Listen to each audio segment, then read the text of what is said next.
ready to supercharge your app by giving your users the power of automation. In this video, we'll break down how to seamlessly integrate Zapier, letting your users build custom workflows without ever leaving your platform. First, head over to Zapier's developer platform. This is where the magic begins. You'll need a Zapier account, so if you don't have one, sign up. Next, create the new Zapier integration. Give it a descriptive name and a clear description.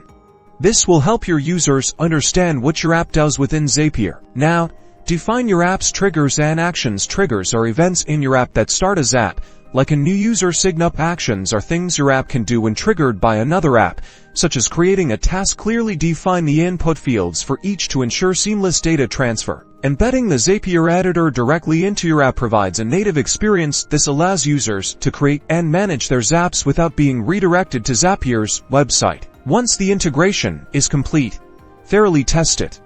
Ensure data flows correctly between your app and Zapier. Addressing any errors thoroughly guarantees a smooth experience for your users. Congratulations! By following these steps, you've unlocked the potential of automation for your app and empowered your users to connect to thousands of other services.